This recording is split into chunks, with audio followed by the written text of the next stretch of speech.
वो कैंसर है फेमिनिज्म का। तो कैंसरों की वालदा है कि फेमिनिज्म खुद इटसेल्फ एक रिएक्शन है। पर आज ये लगाया जाता है कि ख़वातीन का इस्तेहसाल तो मज़हब की जानब से किया जाता है, उसके रद्द-ए-अमल में ये तहरीक। अब मर्दानगी को उन्होंने जब नेगेटिव लाइट में पोर्ट्रे किया इस पूरी तहरीक के तहत, तो पूरी की पूरी मर्दानगी इंक्लूडिंग वो सारी बातें भी वो सारी चली गई डस्टबिन में, और सामने जो चेहरा आ गया वो एक पोटेंशियल रेपिस्ट का चेहरा जो है वो उभर के आ गया कि ये है जी मर्द, ये मर्द की एक स्टैंडर्ड शक्ल है या स्टैंडर्ड उसका ये एक चलन है। रोल्स को निकाला तो जेंडर भी निकल गया भाई, उसी दरवाजे से जेंडर भी साथ ही निकला है। जब वो जेंडर बाहर निकल गया तो जेंडर फ्लूइडिटी पैदा हो गई। अस्सलाम वालेकुम, मैं हूं मज़हरुल्लाह बशीर और आप देख रहे हैं एबी मीडिया। नाज़रीन, आपने कैंसर स्पेशलिस्ट तो बहुत सारे देखे होंगे, लेकिन हमारे साथ इस वक्त आज जो शख्सियत मौजूद हैं वो एक स्पेशल किस्म के कैंसर की जो वो इलाज करने में माहिर हैं, और वो कैंसर है फेमिनिज्म का। हमारे साथ आज मौजूद हैं जनाब डॉक्टर उज़ैर अहमद सरोया साहब, जो हमें जिनका हम बहुत शुक्रिया अदा करते हैं कि उन्होंने हमें आज वक्त दिया है।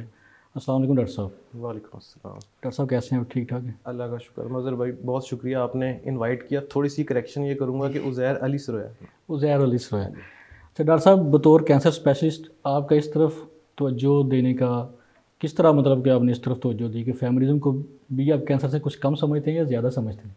मज़र भाई ये तो कैंसरों की वालदा है। असल बात यह है कि कैंसर स्पेशलिस्ट तो मेरी एक प्रोफेशनल एक है ना मामला है। बतौर इंसान हम अपने प्रोफेशन में जाने से पहले सबसे पहले जो माशरे में राइज नज़रियात हैं उसके साथ हमारा पाला पड़ता है। बिल्कुल। तो जब आपका उनके साथ पाला पड़ता है और आप देखते हैं कि यार उसमें क्या क्या चल रहे हैं मामला, तो वो तो even they are more important than the profession, उसको एड्रेस करना तो इक्वली इम्पॉर्टेंट हो जाता है। तो इसलिए नेचुरली उस तरफ मेरा जहन इस तरह से गया और मैंने चीज़ों को देखा कि यार किस तरह से चीज़ें जा रही हैं और बड़ी रैपिडली, खुसूसन पिछली 2 दहाइयों में मैं ये कहूँ जी। तो इस वजह से मेरा इस तरफ ध्यान गया। मैंने बहुत कुछ इस पे पढ़ा, सुना, लोगों से बातचीत की और ज़ाहिर है फिर मैंने अपनी एक राय बनाई, एक जहन बनाया। बिल्कुल। और ये है कि अभी 8 मार्च आ रहा है, 2 हफ्ते रह गए हैं आलमी यौम ख़वातीन को। तो ये जो अरसा होता है इसमें तो पूरे अरूज पे होते हैं ये सारी बहसें जो हैं। बिल्कुल। तो ये जो आपने बात की कि पिछली 2 दहाइयों के अंदर ये जब से 4th वेव स्टार्ट हुई है, या आमतौर पे कहा जाता है 2008 से फेमिनिज्म की 4th वेव स्टार्ट हुई है, तो ये तो कह लें कि बहुत ज़्यादा अरूज पे चला गया मामला और इसमें बहुत ज़्यादा शिद्दत आ गई है। बिल्कुल। पहले तो ये सिर्फ आज़ादी के था बुनियाद पे था, वोटिंग के हकूक़ के हवाले से था, लेकिन अब ये है कि अब इसको साइकोलॉजिकली इसको डील किया जा रहा है। तो उसके जवाब में फिर कुछ रद्द-ए-अमल भी पैदा होते हैं। बिल्कुल। तो मैं उन रद्द-ए-अमल की बात के बारे में ही आज बात करना चाह रहे हैं कि फेमिनिज़म को जिस तरह क्या कहते हैं कि प्रोपेल किया जाता है मीडिया के थ्रू एक, और फिर एक ऐसे माशरे में जो कि इस्लाम पसंद माशरा हो, मुसलमानों का माशरा हो, उसमें फिर किस तरह के रद्द-ए-अमल इसके नतीजे में सामने आते हैं? असल जिसको बात को समझने की ज़रूरत है वो ये है कि अगर आप बिल्कुल बुनियाद पे चले जाएं फेमिनिज़म की, तो ऑल्दो ये स्टेटमेंट शायद कुछ लोगों को मुतनाज़ा लगे, लेकिन जो मैं समझता हूँ वो ये बात है कि फेमिनिज़म खुद इटसेल्फ एक रिएक्शन है। फेमिनिज़म खुद एक रद्द-ए-अमल की तहरीक है। वो रद्द-ए-अमल इस चीज़ का है कि जो ज़ाहिर है कि हम इस्लाम के मानने वाले हैं और एक हमारा उस हिसाब से वर्ल्ड व्यू है। हम ये समझते हैं कि जो हमारा बनाने वाला है और हमारा सस्टेन करने वाला, चलाने वाला इस कायनात का, जिसने सब कुछ ये बनाया हुआ है, गोरख धंधा चलाया हुआ है, वो उसने एक मैनुअल दिया है और उस मैनुअल के तहत हर फ़र्द की और कैसे एक दूसरे के साथ मामलात करने हैं, उसमें जो सिनफ़ी मामलात हैं उसमें एक इंस्ट्रक्शंस का एक मैनुअल है हमारे पास, और अल्लाह का फ़ज़ल है कि वो बड़ा कंप्लीट है अपने आप में। जब उससे हटा जाएगा तो कुछ ना कुछ किसी ना किसी पे जुल्म वाजिब आ जाता है।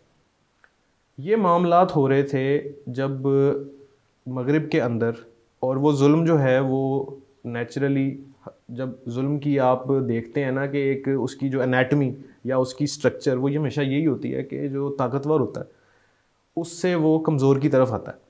तो कमज़ोर नेचुरली, कमज़ोर जिस्मानी हवाले से भी, मादी हवाले से भी कुछ औरत के अंदर मौजूद है कमज़ोरी। फ़िज़िकली ये एक प्रूवन बात है, बायोलॉजिकली प्रूवन है कि ज़ाहिर है कि जो मर्द है उसके अंदर ज़्यादा स्ट्रेंथ है।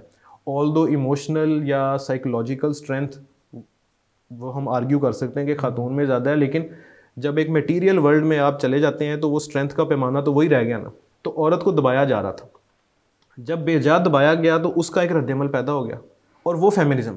असल में अब उस फेमिनिज्म के रद्द अमल के सूरत में अब हम पिछली 2 दहाइयों से जो आपने बात की है, वो तहरीक एक पैदा हो रही है, और वो तहरीक, उसका जो फेमिनिज्म का रद्द अमल है वो ये, जिसको हम ये कहते हैं कि जो मेंस राइट्स और ये टॉक्सिक मस्कुलिनिटी जिसको फेमिनिज्म वाले लोग बोलते हैं, वो एक रद्द अमल पैदा हो रहा है। असल में आप ये कहना चाह रहे हैं कि ख़वातीन को दबाया जा रहा था, जिसके रद्द अमल में ये तहरीक पैदा हुई है। रद्द अमल में फेमिनिज्म पैदा हुआ, फेमिनिज्म पैदा और फेमिनिज्म के रद्द अमल में अब ये तहरीक, मौजूदा तहरीक पैदा हो रही है कि जो मर्द हैं वो दोबारा से एक दफ़ा उनको लग रहा है कि अब ये हमें दबाने लग गए हैं जी। पहले ख़वातीन को लग रहा था कि अब हमें दबाया जा रहा है, उन्होंने फेमिनिज्म की तहरीक उठा दी। अब फेमिनिज्म की तहरीक जब प्रोपोगेट की गई है बहुत एग्रेसिवली, तो मर्दों को लग रहा है कि इससे तो हम दब रहे हैं।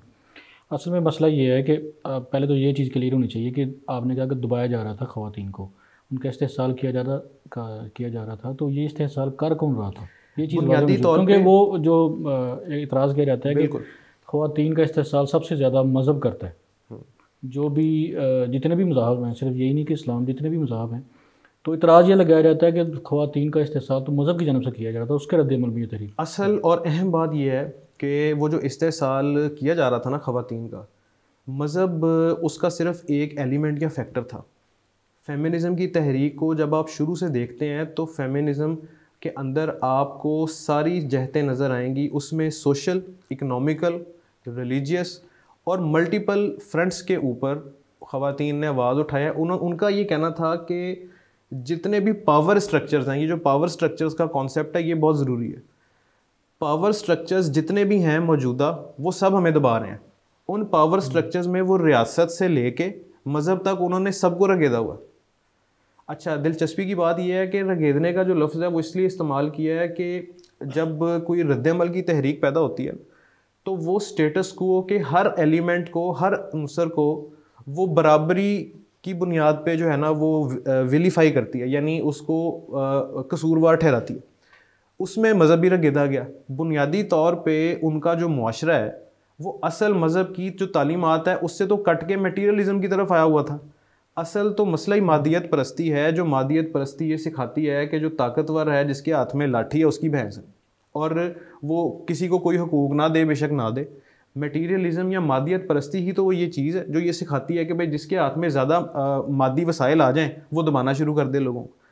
तो बुनियादी बात यह है कि जो पावर स्ट्रक्चर्स उस वक़्त की हैं उसमें रियासत, बुनियादी तौर पर रियासत के सतून, और उन रियासत के सतूनों के बाद जितने भी लोग थे जो ताकत का उस सारे मामले का हिस्सा थे, उसको उन्होंने ब्लेम किया कि ये हमें दबा रहे हैं। और उसी के अंदर एक फैक्टर मज़हब का भी शामिल था, जिसकी वजह से मज़हब का जो रंग है लेटर ऑन जब रिनाइसेंस तहरीक चली और मज़हब को सारी जो मामलात या सारे शर का या सारे जो उस मुआशरे की गंदगी है उसका ब्लेम उस पर डाल के कहा गया कि इसको ख़त्म करेंगे तो सारे ठीक होंगे मामलात, तो उस वक़्त उनको एक मज़ीद स्केपगोट मिल गया कि चलो यार सारे मामलात इस पर डाल के इसको निकाल लेते हैं, निकाल के ख़ुद भी आज़ाद हो जाएंगे, ये भी आज़ाद हो जाएंगे, इनकी आज़ादी का ख्वाब भी पूरा और हमारा।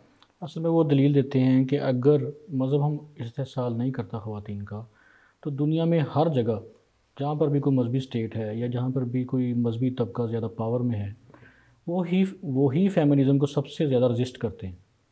इसकी क्या वजह है? अगर मज़हब इस्तेहसाल नहीं करता ख़वातीन का, तो वो फेमिनिज़म को इतना रजिस्ट क्यों करते हैं? असल आपके जो सवाल के अंदर ही आपके सवाल का जवाब है, और आपने बड़े दिलचस्प असलूब में ये सवाल रखा है।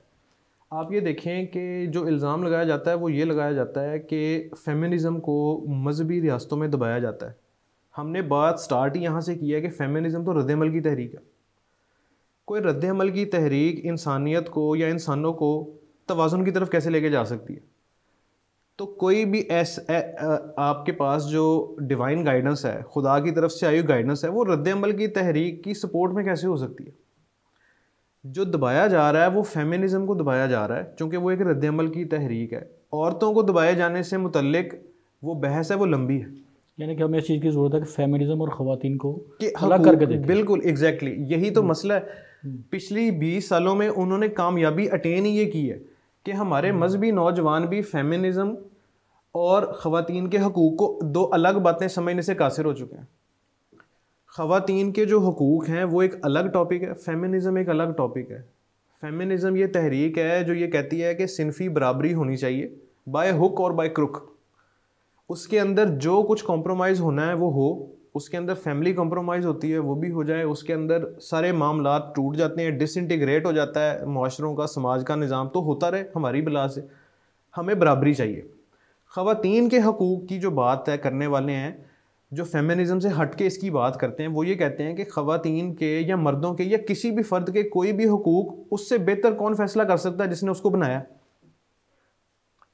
तो असल बात यह है कि बराबरी का डोल डालना और हकूक़ की बात करना, ये दो अलग बातें हैं जिनको फेमिनिज़म की पिछले 20 साल में हुई हुई प्रोपेगेंडा ने दोनों को एक बना दिया है। इसको लोग आपस में जुदा ही नहीं कर सकते, और ये ज़रूरत है कि इसको अलग अलग चीज़ों के तौर पे देखें ताकि आप इस बात को समझ सकें कि अगर किसी मजहबी रियासत में फेमिनिज़म की सरकूबी की जाती है बिलफर्ज, ये भी इसके ऊपर भी हम बहस कर सकते हैं कि किस हद तक की जाती है, चूँकि जिस हिसाब से वेस्टर्न हमारे ऊपर ऑनस्लॉट हो चुकी है कल्चरल, तो रियासतें भी शायद अब ये रिस्क लेने के लिए कोई तैयार नहीं है, चूँकि हर एक को पॉलिटिकली करेक्ट होना है, हर एक को ये इस मादा प्रस्त दौर में अपना हिस्सा चाहिए मादे का।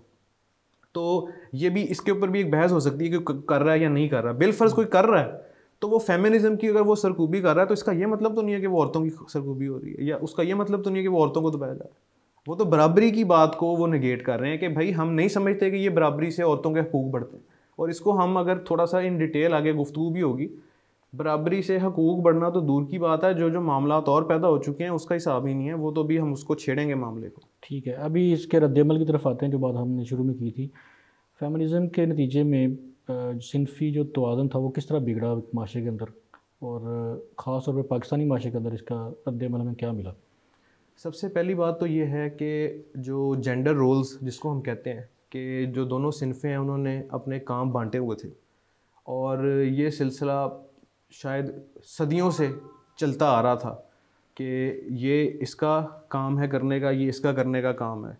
और उसमें एक फैमिली का एक स्ट्रक्चर बना हुआ था कि जिसके अंदर जो नया आने वाला फ़र्द है फैमिली का, ये इंसानों के अंदर आप ये देखते हैं कि जो बच्चा होता है उसका जो कम सिनी की उम्र होती है उसकी, वो कई साल होते हैं जो वो डिपेंडेंट होता है मुकम्मल तौर पे अपने जो है ना वो गार्डियंस के ऊपर, अपने केयर टेकर्स के ऊपर, अपने वालदैन के ऊपर, अपनी फैमिली के ऊपर।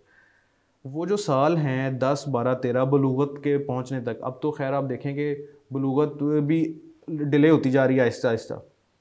वो साल, वो जो डिपेंडेंस के साल हैं जिसके अंदर वो अपने तौर पे अपने आप को सस्टेन नहीं कर सकता, उसको सेफ़ इन्वायरमेंट प्रोवाइड करने का इंसानियत ने ये तरीका एक बड़ा नफीस किस्म का और ख़ुदा की तरफ से इंडोर्स्ड, मज़हब की तरफ से इंडोर्स तरीका वो ये ढूंढा हुआ था कि ये फैमिली हो, इसमें चंद काम ये करे, चंद काम ये करे, और ये मामला ऐसे चलता रहे। जैसे ये मामला फेमिनिज़म का आया और उस पे उन्होंने सवाल उठाना शुरू किया कि ये जो सिनफी आपने काम बांटे हुए हैं, जेंडर रोल्स आपने ये डिवाइड किए हुए हैं, भाई ये किस तरह से डिवाइड किए हुए हैं, हम तो इसको नहीं मानते, और इसमें तो हमारे साथ बड़ा जुल्म हो रहा है। अच्छा, बिलफर्ज कहीं आपके साथ जुल्म हो रहा है तो इसका ये मतलब है कि हम इस सारे स्ट्रक्चर को बजाय इसको रिपेयर करने के हम इसको कहें कि इस सारे स्ट्रक्चर को इसको मुनहदिम करें, मुनहदिम करके हम एक नई बुनियाद डालेंगे बराबरी की। अब आप बराबरी की बुनियाद अगर डाल लेते हैं, जस्ट एक एक एक मफरूज़ा आपके सामने हम रख देते हैं कि अगर दोनों बराबर हैं तो दोनों को बराबर वर्क फोर्स में आप शामिल कर लें। वर्क फोर्स में शामिल करने के बाद दोनों से बराबर का काम लेने की कोशिश करें और दोनों के ऊपर बराबर वज़न डाल दें। बराबर वज़न डाले हुए दो अशख़ास हैं जिसमें से एक शख्स को 9 माह के लिए ज़रूरत पड़ जाती है छुट्टी करने की। फ़र्ज़ कर लेते हैं वो 9 माह की छुट्टी की ज़रूरत, आप समझ गए कि मैं क्या कहना चाह रहा हूँ? जी जी बिल्कुल। तो उस वर्क फोर्स में पड़ा हुआ वो जो फ़र्द है जिसको 9 माह की छुट्टी करनी पड़ गई है, और उस 9 माह की छुट्टी के बाद एक नया बंदा आ गया है दुनिया में, नया इंसान आ गया, और उस इंसान को सस्टेन करना है, उसको दूध पिलाने से ले के उसकी जो सारी केयर है वो करनी है, उसके लिए उसको छुट्टी की ज़रूरत पड़ गई है। तो क्या ये फिजिबल है जब आपने बराबरी का डोल डाल दिया है और ये मामला हो गया? ज़ाहिर सी बात है ये फिजिबल तो नहीं है, लेकिन यह है कि इसके लिए बहुत सारी तहरीकें चल रही हैं उन्हीं माशरों के अंदर। वो डे केयर सेंटर बनाए जाएँ, पे गैप जो है उसको ख़त्म किया जाए, मुख्तलिफ इस तरह की चीज़ें, और मैटरनल लीव दी जाए। बिल्कुल, मैं आपको जिस तरफ लाना चाह रहा था आप उसी तरफ खुद आ गए। आहिस्ता आहिस्ता जब आप डीकपल करते हैं ना जेंडर रोल्स को, आप फेमिनिज़म के नज़रिए के तहत जेंडर रोल्स को बुरा समझ के इनको ख़त्म करने की कोशिश करते हैं, उसको ख़त्म करने के बाद आपके जो मसाइल आते हैं, जैसे ये मसाइल आए, उसका सलूशन जो आप देते हैं डे केयर से लेके दूसरे इदारे बनाने तक, वो इदारे बुनियादी तौर पे ये कर रहे हैं कि वालदैन से बच्चे की जो केयर है ना वो आउटसोर्स करवा रहे हैं अपने पास। वो आउटसोर्सिंग जो है ना केयर की, कि इसको आया पालेगी, इसको डे केयर पालेगा, इसको स्कूल पालेंगे, जबकि वालदा जो है वो बराबरी के चक्कर में ऑफिस में जाके काम करेगी और उसको बिल्कुल बराबरी की बुनियाद पे डील और काम किया जाएगा, क्योंकि उसने खुद मांग के लिया। अब हो क्या रहा है कि वो जो बच्चा है वो पल रहा है रियासती इदारों में, वो बच्चा पल रहा है उन इदारों में जिसके ऊपर वालदैन का कोई तसल्लुत नहीं है, वो नज़रिया उसका ले रहा है जो उसको पाल रहा है। ये बुनियादी तौर पे मॉडर्न माशरे में इंडोक्ट्रिनेशन की इससे बेहतर स्ट्रक्चर नहीं हो सकती कि किस तरह से जो बच्चे हैं, आप ये समझ लें कि ये ऐसे है कि बच्चे पैदा करके आप किसी को दे दें और उसके बाद कहीं अब आपके हुए। रियासत का कंट्रोल इससे मजबूत होगा। रियासत का कंट्रोल इससे मजबूत होगा। और अहम बात ये है कि ये पिछले 150-200 सालों में जब रिनाइसेंस का ये मामला चला है तो फ़लसफ़ियों ने ये इस बात को प्रिडिक्ट कर लिया था कि अब चूँकि हमने खुदा को पिक्चर में से निकालने की कोशिश की है, तो खुदा के बाद पिक्चर में जो आएगा ना, उसकी जगह लेगा, उस तख्त पे बैठेगा, वो रियासत होगी। और उसी तरफ ही मामला जा रहे हैं कि बुनियादी बात ही ये है कि हर काम जब रियासत पे आप डालेंगे, आप ये कहेंगे कि ये जो बच्चे हैं ये भी अब रियासत ने पालने हैं, चूँकि औरत ने बराबर होना है, तो फिर तो रियासत ही मजबूत होगी ना। अब वो रियासत ही माँ है, उसी ने ही अपना नज़रिया सिखाना है। और रियासत के ऊपर जो एलीट काबिज़ है बुनियादी तौर पे रियासत उसका नज़रिया उसके दिमाग में डाल रही है और वो इंडोक्ट्रिनेशन हो रही है। ये है वो रिएक्शन। एक रद्द-ए-अमल में पैदा हुई तहरीक, उस रद्द-ए-अमल में पैदा हुई तहरीक ने फैमिली सिस्टम का इस तरह से तिया पांचा किया, और तिया पांचा करने के बाद जब वो मामलात गड़बड़ की तरफ जाने लगे हैं और अब एक नई तहरीक उसमें पैदा हो चुकी है रिएक्शन में, तो अब लोग पूछ रहे हैं कि हमने कहाँ गलत किया, जी यहाँ गलती हुई। इसी की बात करते हैं अभी कि अब इसके रद्द-ए-अमल में एक मस्कुलिनिटी का तस्वर आ गया है, जिसको बाज़ औक़ात टॉक्सिक मस्कुलिनिटी भी बोला जाता है। तो ये एक तो पैट्रियार्की का तस्वर है ना, इसमें और मस्कुलिनिटी में क्या फ़र्क है? पैट्रियार्की और बुनियादी फ़र्क ये है कि जो फेमिनिज़म की जितनी भी तहरीक है उनका एक कैच फ्रेज़ या आप ये कह लें कि जो पंच लाइन है ना, उसके अंदर ये लफ्ज़ पैट्रियार्की मौजूद होता है। पैट्रियार्की का मतलब ये है कि जो पावर स्ट्रक्चर्स हैं मुआशरे के, समाज के, उन पावर स्ट्रक्चर्स का कंट्रोल बुनियादी तौर पे मर्दों के हाथ में है। पैट्री मर्दाना या एक वालिद का सीगा है, और आर्की का मतलब होता है रूल, ठीक है, जैसे मोनार्की एक बंदे का रूल करना। तो पैट्रियार्की का लफ्ज़ी मतलब ही है कि मर्दों की हुक्मरानी, मर्दों की हुक्मरानी। तो पावर स्ट्रक्चर्स के ऊपर उनका ये कहना था कि मर्दों की हुक्मरानी या मर्दों की मोनोपली है। वो जो मर्दों की मोनोपली है उसके हम मुखालफ हैं, ये हमें नहीं चाहिए। हम चाहते हैं बराबरी, और मामला ऐसा होना चाहिए कि ये बराबरी की बुनियाद पे हो, कोई किसी पे हुक्मरानी ना करे, दोनों बराबर हो जाएं। अच्छा, पैट्रियार्की और मस्कुलिनिटी में फ़र्क ये है कि जब पैट्रियार्की को बार बार आप रिपीट करेंगे ना, तो उसमें पैट्री और आर्की उन दोनों के ऊपर अलग अलग जो है ना वो नफ़रत आएगी। हुक्मरानी की नफ़रत अलग और मर्द की नफ़रत अलग। जब पैट्रियार्की को बुरा कहा गया या बुरा बताया गया, तो लोगों ने उससे ये समझा कि ये बुनियादी तौर पे पैट्रियार्की बुरी नहीं, ये मर्द बुरा है। अब आप ये देखें कि जो मौजूदा फेमिनिस्ट हैं, आप अगर उनके ख़यालात पढ़ लें तो आप एक दफ़ा लरज़ जाएंगे। उन्होंने किताबों में ये तक लिख छोड़ा है कि आप अगर प्रेगनेंसी आपकी हो जाती है तो आप देखें अगर वो मर्द है तो आप अबॉर्ट कर दें उसको, क्योंकि वो आएगा, वो आप पे हुक्मरानी करना शुरू कर देगा। जी, जब शिद्दत आती है तो शिद्दत आई ना कि एक रद्द-ए-अमल की तहरीक है जो अब इस वक्त अपने बामे अरूज पे पहुंची हुई है। उससे ये नतीजा निकला लामहला कि जब फेमिनिज़म को ज़रूरत से ज़्यादा प्रोपगेट किया गया फिल्मों के ज़रिए, ड्रामों के ज़रिए, सोशल मीडिया के ज़रिए, और उसको एक आम चलन बना दिया गया, तो वो जो नफ़रत है मर्द से, वो कहीं ना कहीं आम लोगों में जो नफ्सियाती तौर पे भी नॉर्मल थे उनके अंदर भी सरायत कर गई। जब वो उनके अंदर सरायत कर गई नफ़रत, उस नफ़रत के सरायत करने से बुराई पैट्रियार्की की बजाय मस्कुलिनिटी बुरी बात बन गई कि मर्दानगी इटसेल्फ एक गाली बन गई। ऐसे ही, बिल्कुल ऐसे ही कि भाई ये जो मर्दानापन है ये इटसेल्फ वायलेंट, तशद्दुद और जबर से इबारत है।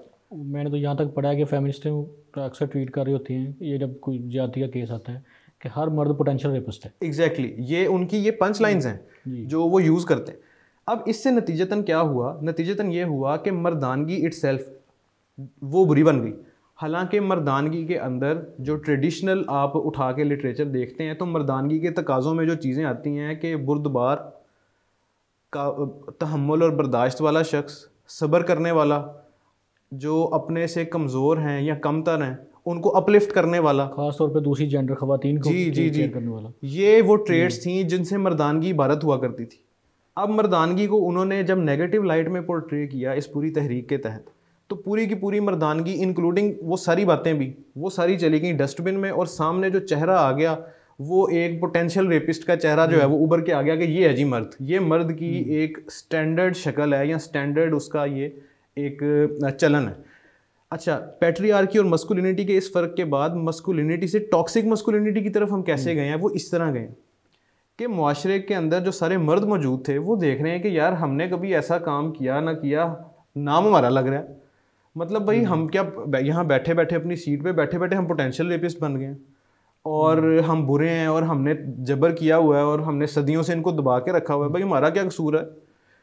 जब वो मामला रद्द-ए-अमल के मुकाबले के अंदर पैदा हुआ तो रद्द-ए-अमल की शक्ल इख्तियार कर गया। मर्दों ने, और मर्दों की एक बहुत बड़ी तादाद अब आहिस्ता आहिस्ता ऐसी बनती जा रही है जिन्होंने ये देखा कि यार ये तो हमारे गले से ठोंसने की कोशिश कर रहे हैं वो बयानियाँ यानी वो कसूर भी हमारे सर डाल रहे हैं जो हमने किया ही नहीं है जी। तो ये कैसे हम इनको कर लेने दें। उन्होंने देखा कि ये जिस चीज़ को बुरा कह रहे हैं ना, अब हम उसको अब आखिरी हद तक ले जाके खुद अडॉप्ट कर लेंगे। उन्होंने कहा कि ये समझते हैं ना मर्दानगी बुरी है, मर्दानगी से इबारत जो भी चीज़ें हैं उसको हम अडॉप्ट करेंगे और अडॉप्ट करके हम ऐसा अडॉप्ट करेंगे कि फिर ये सड़ते रहें। और अब आप देखते हैं कि उसके नतीजे में क्या पैदा हुआ, ये अल्फ़ा मेल का कॉन्सेप्ट। जी, आजकल एंड्रयू टेट जी एग्जैक्टली नौजवान नस्ल को, ये उसका नुमाइंदा है बुनियादी। जी, ये जो अल्फ़ा मेल का कॉन्सेप्ट पैदा हुआ जिसके चंद फैक्टर्स ये थे कि वो किसी की परवाह नहीं कर रहा, वो अपने उसमें चल रहा है, मस्ती में जा रहा है, चीज़ें कर रहा है और खूब ढेर सारा वो पैसा कमा रहा है और पैसा और ताकत ज़्यादा से ज़्यादा इकट्ठी करके तो वो आप वही जो पुराने दौर में होता था कि लाठी हाथ में हो, वो आज की लाठी क्या है, आज की लाठी है जो आपके हाथ में पैसा है, आपकी पावर है और आप क्या कर सकते हैं किसी के साथ, किस हद तक ज़्यादती कर सकते हैं, ये आपकी पावर है। मर्दानगी से इबारत जो मनफी तरीन बातें हो सकती थी ना, उनको वो फोर फ्रंट पे ले आए और फोर फ्रंट पे ला के उसको तो उन्होंने कह दिया कि अब असल मर्दानगी तो ये और अल्फ़ा मेल है जी, ये होगा। जो सारे के सारे पॉजिटिव और मस्बत बातें थी मर्दानगी से मुतल्लिक, जो हमारे बनाने वाले ने जिसकी हमें तलकीन की और जो हर समाज जिसको प्रमोट करता था, वो चीज़ें कहीं पीछे रह गईं और रद्द-ए-अमल के तहत ये अल्फ़ा मेल और मेल ईगो और टॉक्सिक मस्कुलिनिटी से इबारत ये ट्रेड सारी ये फोर फ्रंट पे है। अच्छा, अब तक जो मैं ये चीज़ समझाऊँ कि जिस तरह फेमिनिज्म एक रद्द-ए-अमल की तहरीक थी, इसी तरह ये जो अल्फ़ा मेल की जो तहरीक है ये फेमिनिज्म का रद्द-ए-अमल है, ये भी रद्द-ए-अमल है जी। और जो दीन है या डिवाइन हमारी जो भी गाइडेंस है वो इन दोनों के कह लें कि इतदाल में लेके चलती है। इन दोनों को, ये दोनों दो इंतहाएँ हैं, बिल्कुल सही, दरमियान में हमें इतदाल में लेके चलती है। बिल्कुल। मैं इसमें एक और चीज़ थोड़ी सी डिस्कस करना चाह रहा था कि मीडिया का जो किरदार है ना, हमारे यहाँ मीडिया पिछले 2 दहाइयों में बहुत ज़्यादा, सोशल मीडिया भी अब तो हो गया बहुत ज़्यादा, उससे पहले इलेक्ट्रॉनिक मीडिया, तो ये फेमिनिज्म की जितनी भी तहरीक है उसको बहुत ज़्यादा इन्होंने प्रोपेल किया मीडिया ने। तो हैरानकुन बात है, अब ये अल्फ़ा मेल की जो भी एक फ़िक्र के सामने आई है उसको भी मीडिया ही, मतलब कि फ़िल्म्स जो आ रही हैं उसके हवाले से मुख्तलिफ ज़्यादा सीरियल्स भी अभी चल रहे हैं, तो मीडिया का किरदार इस हवाले से क्या होना चाहिए? क्योंकि वो मैं ये देखता हूँ कि जो मीडिया है हमारे हर इंसान के घर में है, हर इंसान के हाथ में मोबाइल है, इंटरनेट है, उसका बहुत ज़्यादा इफ़ेक्ट होता है। ख़ास तौर पर नौजवान नस्ल जो है, अभी टीनेजर्स जितने भी हैं, उसका बहुत ज़्यादा इफ़ेक्ट इसका लेते हैं। मीडिया ने मेरे ख्याल में जो पिछले 2 दहाइयों की तरीक़ है, ये तो बहुत ही ज़्यादा कह लें कि स्याह तरीक़ मैं इसको कहूँगा। अभी इस हवाले से इसको जो जेंडर रोल्स हैं उस हवाले से तवाज़ुन में मीडिया क्या किरदार अदा कर सकता है? सबसे पहले जो आपने बात की है ना कि मीडिया का जो किरदार, आप ये बिल्कुल इनआर्ग्यूएबली आप ये कह सकते हैं कि स्याह तरीन दौर है पिछली 2 दहाइयों के अंदर जो मीडिया ने किया है। मसला ये है कि जब आप एक मादा परस्त मुआशरे में मीडिया को आज़ाद, मादर पिदर आज़ाद छोड़ते हैं तो इसके अलावा और कोई नतीजा निकल नहीं सकता। आप ये देखें कि मीडिया का इस वक्त जो नस्बुल ऐन है या पर्पज़ है वो ये है कि जो जितनी ज़्यादा रेटिंग्स ले लेगा वो उतना कामयाब है। जब आपने कामयाबी का ये पैमाना सेट कर दिया है उस वक्त वो ये करेंगे कि एक चीज़ होती है शॉक वैल्यू। शॉक वैल्यू का मतलब होता है कि कोई आदमी कोई चीज़ देखे तो वो शॉक हो जाए, उससे वो परेशान हो जाए, वो ये क्या मैंने देख लिया। शौक वैल्यू से भरपूर जो चीज़ें होती हैं ना, लोग उसकी तरफ अट्रैक्ट होते हैं। लोगों को आम रूटीन की चीज़ें नहीं चाहिए देखने के लिए, वो तो उनको नज़र आ रही हैं अपनी ज़िंदगी, उनको वो चाहिए जो शिद्दत से भरपूर हो। नई ट्रक की बत्ती चाहिए होती है। नई बत्ती चाहिए ट्रक की। आप ये देखें कि जब ये किसी भी मामले का जो इंतहा या उसकी शदीद तरीन शक्ल है ना, ये उसको फोकस कर लेगा। अगर ये फेमिनिज्म पे फोकस करेगा तो ये फेमिनिस्टों के उस गिरोह को जाके पकड़ेगा जो इतना मुतशद्दद होगा कि फेमिनिस्ट खुद उससे पनाह मांग रहे हो, और ये कहेगा कि ये देखें। जब उसके रिएक्शन में अल्फ़ा मेल की तहरीक पैदा होगी तो ये उस बंदे के पास चला जाएगा जो उस अल्फ़ा मेल की तहरीक में भी बाकी मर्द उससे पनाह मांग रहे होंगे, यार ये आदमी क्या किया जा रहा है, वो उसको दिखाना शुरू कर देगा। उसकी शॉक वैल्यू है, सारे के सारे उससे शॉक्ड होते हैं। अब उस शॉक वैल्यू और रेटिंग्स के चक्कर में मामला ये होगा कि लोग समझेंगे कि यार ये तो नॉर्मल है।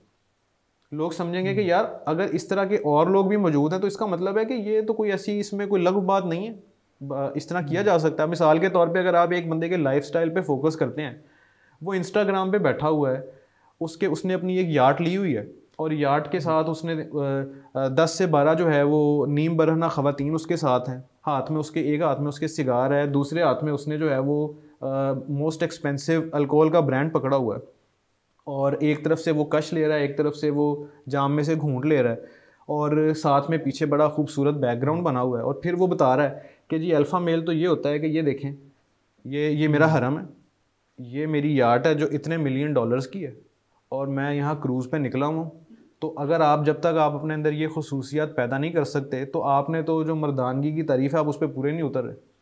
अब यहाँ से बंदा बैठा है, हमारा एक लौंडा बैठा है बिलफर्ज कराची में कोरंगी में बैठा है, इधर कहीं फैसलाबाद में बैठा है अपने घर में बेचारा, छोटे से 5-6 मरले के घर में, और जिसको बचपन से ये सिखाया गया है कि बेटा आपने सौदा सलफ घर का लेके आना है, आपने बाजी को अकेडमी छोड़ना है, वहाँ से लेके आना है, जो आपको वालदा कहेंगी वालद कहेंगे उनकी बातें माननी है, तो फिर आप एक अच्छे आदमी हैं। वो देख रहा है यार अच्छा आदमी तो ये माशाल्लाह 10-12 ख़वातीन इसने इकट्ठी की हुई हैं, इसने साथ में जो है वो सारे साजो सामान इकट्ठे किए हुए हैं, तो मैं किस चक्कर में पड़ा हूँ।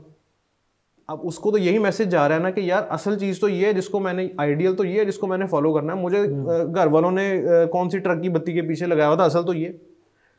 फिर आप फेमिनिज्म की साइड पे चले जाएं, जब वो उनको दिखाते हैं तो एक आम खातून देखती यार मुझे तो दबा के रखा हुआ है यार, मेरा तो पुरसाने हाल ही नहीं है, मैं ये करना चाहती हूँ, ये करना चाहती हूँ, देखें ये CEO बन गई, ये ऐसे बन गई, ये ऐसे बन गई, मुझे इन्होंने कहाँ लगाया हुआ। अब वो दोनों तरफ के लोगों को बुनियादी तौर पे क्या किया जा रहा है कि दोनों असनाफ को एक शदीद और मुतशद्दिद तरीन, एक गलीज़ तरीन एक रोल मॉडल फ्राहम किया जा रहा है, इंतहा पे जाके वो इस तरफ को जा रहा है, वो इस तरफ को जा रहा है।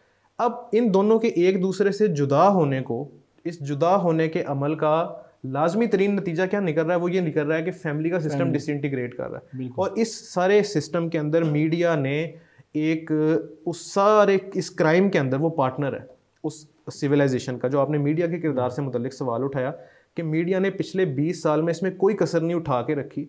आप मौजूदा जितने प्लेटफॉर्म्स हैं मशहूर, मैं नाम ले लेता हूँ कि नेटफ्लिक्स, अमेज़ोन, ये सारे जितने भी ये प्लेटफॉर्म्स हैं सोशल मीडिया के, फिल्म्स के, उसको उठा के देखें, उसमें आपको जो अक्सरियत नज़र आएगी या वो उसमें कंटेंट बन रहा है जो फेमिनिज्म और फेमिनिज्म के लेटेस्ट ब्रांड को प्रोपोगेट कर रहा है, या वो कंटेंट बन रहा है जो उसके रिएक्शन में आ रहा है। वो एतदाल को बिल्कुल उन्होंने पिक्चर में से निकाला हुआ कि कहीं एतदाल नज़र ना आ जाए, क्योंकि जैसे ही एतदाल नज़र आएगा ये प्रोसेस स्टॉप हो जाएगा डिसइंटीग्रेशन का। और इस डिसइंटीग्रेशन तक पहुंचना हतमी मकसद है। वो हतमी मकसद इसलिए है कि जब लोगों को इकट्ठा रखने वाला आखिरी एक जो मैं समझता हूँ कि जो डिवाइन स्ट्रक्चर था, डिवाइनली ऑर्डेंड, खुदा की तरफ से या मज़हब की तरफ से बताया गया कि ये फैमिली का एक ऐसा स्ट्रक्चर होना चाहिए जिसके अंदर इंसानियत की बेहतर परवरिश हो सके। जब वो ख़त्म हो जाएगा, डिसइंटीग्रेट हो जाएगा, तो उस वक़्त उनका वो मकसद पूरा हो जाएगा, उस तख्त से खुदा को उठा के मुकम्मल तौर पे वहाँ रियासत बिराजमान करने का। जी, आपने मीडिया के हवाले से बात की और मैं रियासत का जिक्र हुआ, मैं इसी वाले से कहना चाहता था कि मीडिया के साथ अब रियासत का भी एक किरदार है। अब आप देखें, जब कोई भी चीज़, एक तो नज़रिया इंस्टीट्यूशनलाइज हो जाता है तो फिर उसका जो असरात हैं वो बहुत दूर तक फैलते हैं। अब इंडिया के अंदर इतनी कानून साजी हो चुकी है फेमिनिज़म की तंजीमों के मुतालबे पर, के तकाज़े पर, कि वहाँ पे मर्दों के ख़िलाफ़ इतनी शदीद कानून साजी है कि हर 1 घंटे के अंदर, इंडिया के खुद उनके अपने स्टेट हैं, 1 घंटे के अंदर 8 जो शोहर हैं शादीशुदा मर्द खुदकुशी करते हैं। बिल्कुल। और इंतहाई ज़ालमाना कवानीन बन चुके हैं। और वहाँ पे अभी मैं ट्विटर पे देख रहा था कि उनकी तंजीमें बन चुकी हैं मर्दों के हकूक़ के हवाले से, और उन्होंने पिछले साल 8 मार्च पे और मर्दों का भी एक डे उन्होंने मनाना स्टार्ट कर दिया है।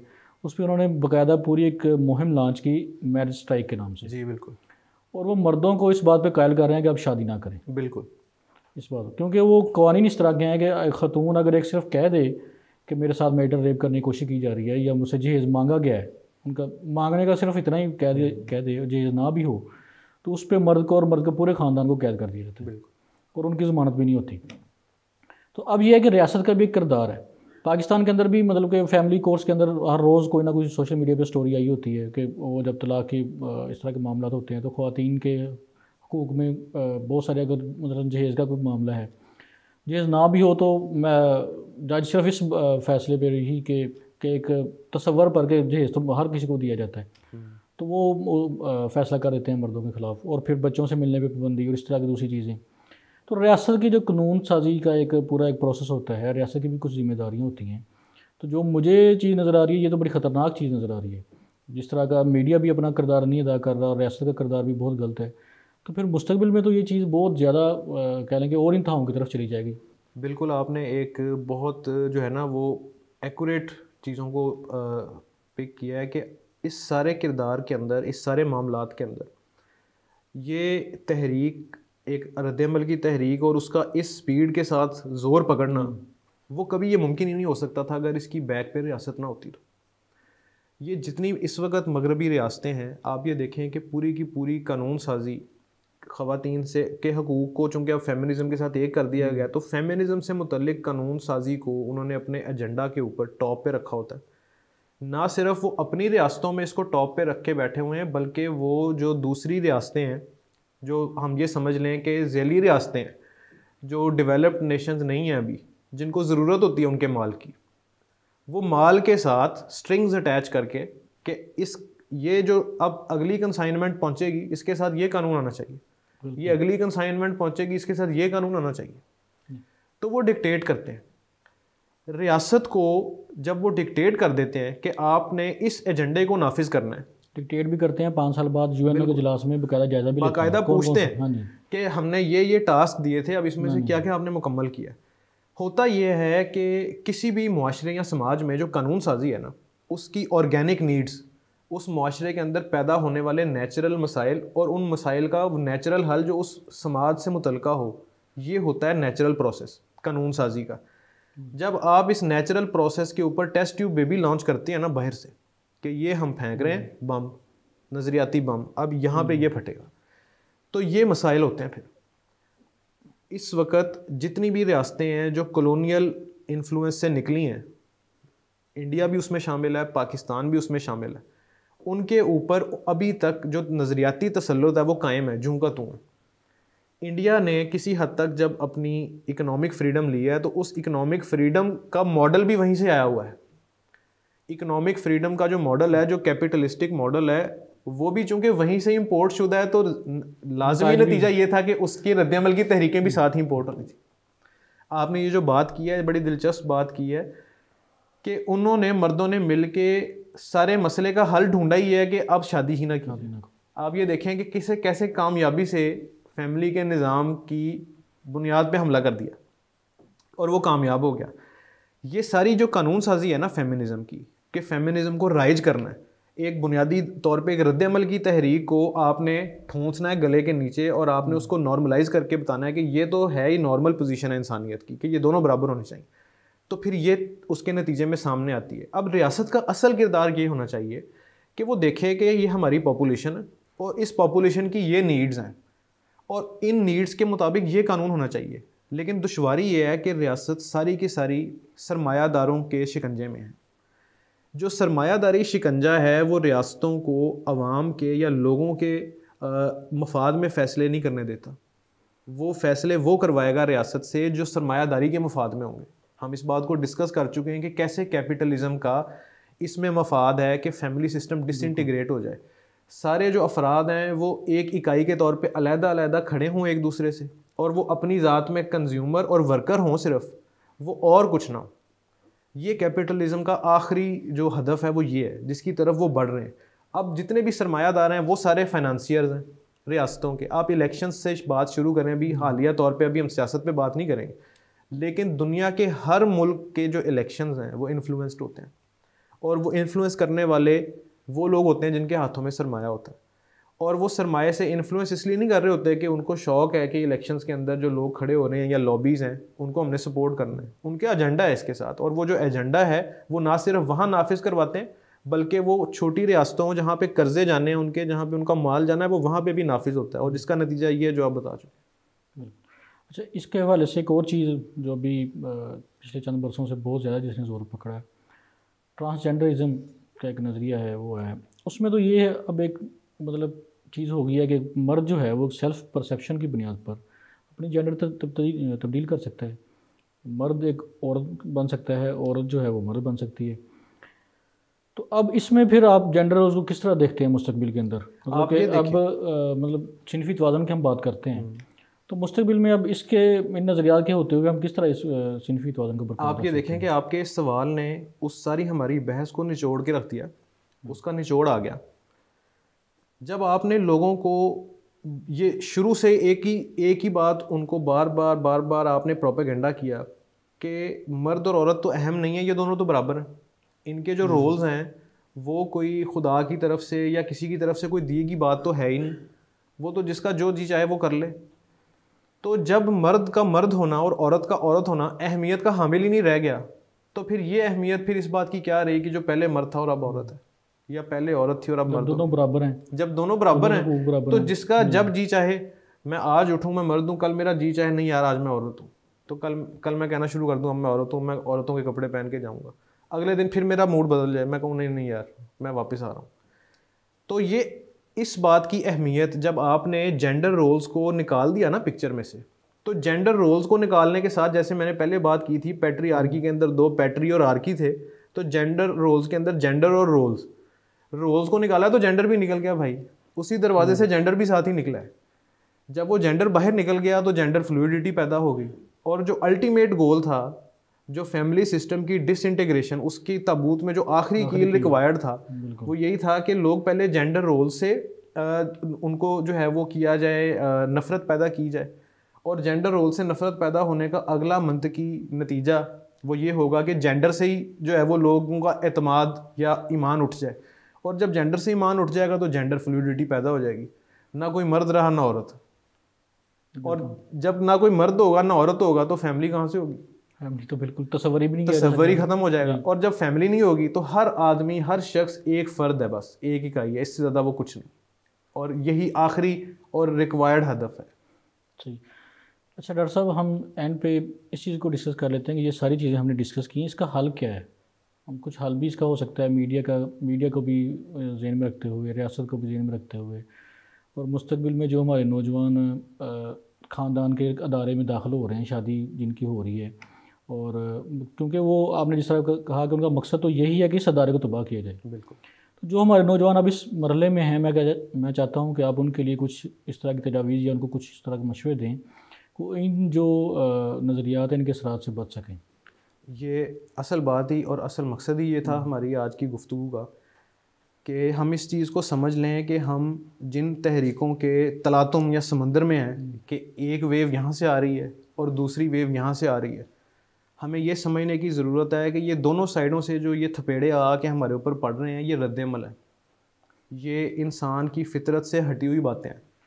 हम यहाँ पे एक गलत रास्ते पे चलने की पादाश में पहुँचे हैं यहाँ तक, इंसानियत बतौर एक गिरोह के। अगर हम ये समझ जाएं कि हम रद्द-ए-अमल से शुरू हुए हैं और उस रद्द-ए-अमल में अब जी रहे हैं, और तवाज़ुन ये नहीं है, और तवाज़ुन सिर्फ वही हो सकता है जो उसने दिया, जिसने हमें बनाया हुआ है, जिसके पास हमारा कंस्ट्रक्शन मैनुअल है, जो हमें बनाने और चलाने वाला है, तो हमारी फलाह सारी उसी में ही है। असल मसले की जड़ ये है कि हम तवाज़ुन से दूर इसलिए पहुँचे हैं कि अब हम रद्द-ए-अमल की नफ्सियात का शिकार हैं दोनों तरफ से। हम जब ये समझ लेंगे कि पहला मसला भी रद्द-ए-अमल था और दूसरा भी, तो हम फिर जाएंगे उसकी कि इससे पहले क्या था। इससे पहले ये था कि चंद अहकामात का एक बड़ा कंप्रीहेंसिव हमारे पास एक मैनुअल मौजूद है कि बतौर मर्द मेरी ज़िम्मेदारी क्या है, बतौर औरत किसी औरत की ज़िम्मेदारी क्या है। जब कोई मर्द किसी औरत के साथ निकाह में शामिल हो जाए, उन दोनों की एक दूसरे के लिए हकूक़ और फ़राइज़ क्या हैं। जब वो ख़ानदान के इदारे की बुनियाद रख दें, अल्लाह ताला उनको औलाद की नेमत से सरफराज कर दे, तो फिर बतौर वालिदैन उनके क्या फ़राइज़ हैं, फिर उनके हकूक़ क्या हैं वो भी बता दिया। एक एक पॉइंट पे इंसान का इंसान के साथ जो तामुल है या इंटरेक्शन है, उसके रूल्स जो SOPs हैं वो तय कर दिए हैं। अब आप उन SOPs या रूल से हटने की कोशिश करेंगे, चाहे वो फेमिनिज्म की शक्ल में हटें, चाहे वो अल्फ़ा मेल बनने की सूरत में हटें, तो आप तबाही का बाइस बन रहे हैं। आपका करने का काम ये है कि आप अपने असल सोर्सेज की तरफ वापस आएँ। मर्दानगी वो नहीं होनी चाहिए जो आपको एंड्रयू टेट बता रहा है या आपको इंस्टाग्राम पे किसी रईसज़ादे की वॉल के ऊपर नज़र आ रही है। फेमिनिज़म या ख़वातीन के हकूक़ की बात वो नहीं कर रहा होना चाहिए जिस खातून के पास अपनी फैमिली स्टार्ट करने का टाइम नहीं है। आपका रोल मॉडल या आइडियल वो नहीं है। अपने असल रोल मॉडल्स और असल आइडियल्स की तरफ पलट जाएं, वहाँ पे सारा कुछ आपको सारे हल वहाँ पे मिल जाए। बहुत शुक्रिया जनाब डॉक्टर उज़ैर अली सुरैया साहब। नाज़रीन, उम्मीद है आपके लिए हमारी सारी गुफ्तगू बहुत ज़्यादा मुफीद रही होगी। अपने तासरात का कमेंट सेक्शन में लाजमी इज़हार करें। खुदा हाफिज़।